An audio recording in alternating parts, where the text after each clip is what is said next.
Hello friends, मैं खुशहाल आप सभी का स्वागत करता हूं हमारे यूट्यूब चैनल पर।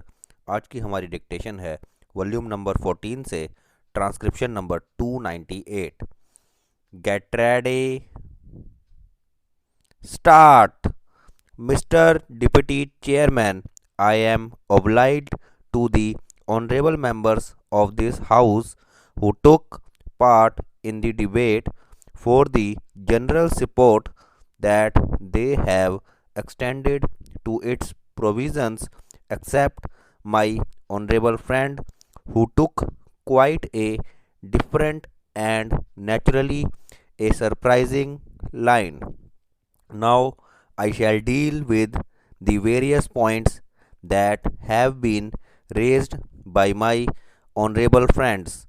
First of all, I would like to answer my friends for what I can call the highly unsatisfactory attitude that they took.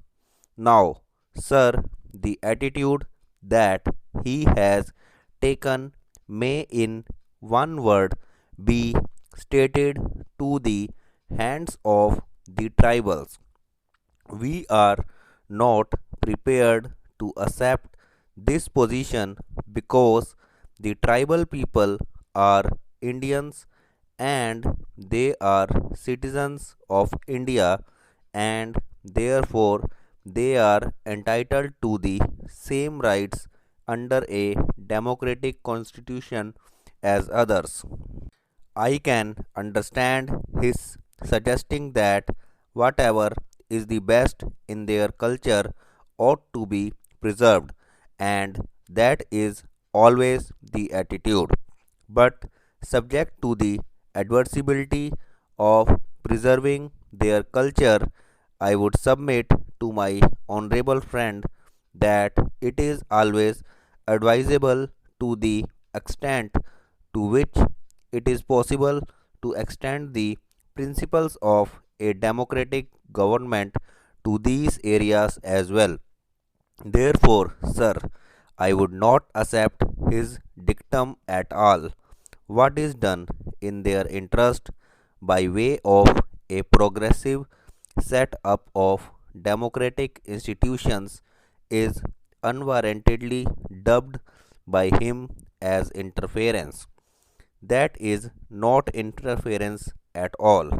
Therefore, I would not accept his contention that we are introducing certain measures which constitute any interference at all.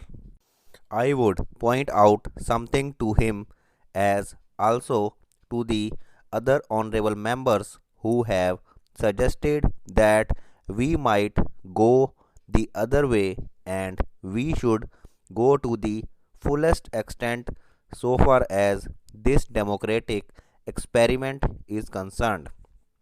Then, sir, Mr. Sapru also made some observations. I always value his observations because they always show a great and earnest study.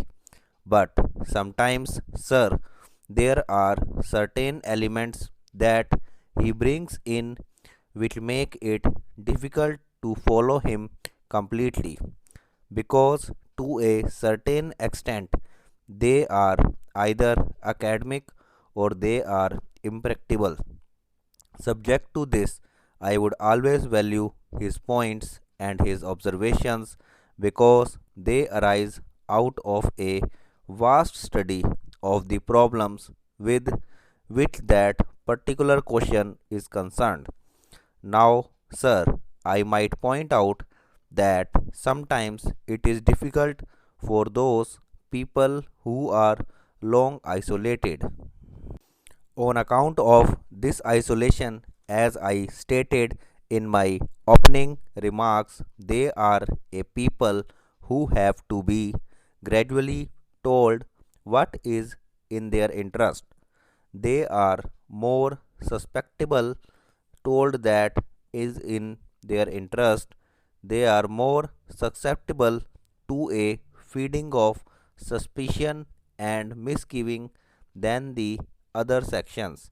We have just opened up our avenues so far as the democratic life is concerned, and that is the reason why I suggested that we propose to hasten but slowly, and therefore certain provisions have been incorporated in this bill.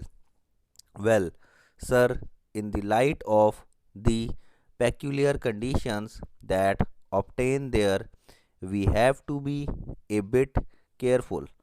That was the reason why we could not straightway the village authorities, in spite of our desire to go to the fullest extent possible. Therefore, sir, I would submit to the honorable members of this House that this is an experiment which we hope will be fully successful, and in the course of the next few years we might come before this House for introducing further amendments on the lines that the honorable members have pointed out. The next question that arose was as to whether the Chief Commissioner of the state should be believed or should not be believed. I would point out, as one of my honorable friends has stated during the course of the debate, that it is the central government, or rather it is the parliament, that is supreme over all these officers, and therefore these officers, the chief commissioner for example, will not be acting in an entirely unreasonable manner or in an arbitrary manner. I would point out that there is an advisory council which has already been appointed with effect from the 1st November 2006. Some honorable members on the other side wanted to know whether a council of advisors has or has not been appointed. I would point out to them that it has already been appointed by the orders of the government issued on the 21st November 2006, according to which there is a council consisting of 5 advisors, and therefore it is not an arbitrary administration by a chief commissioner who is not accountable to any person at all.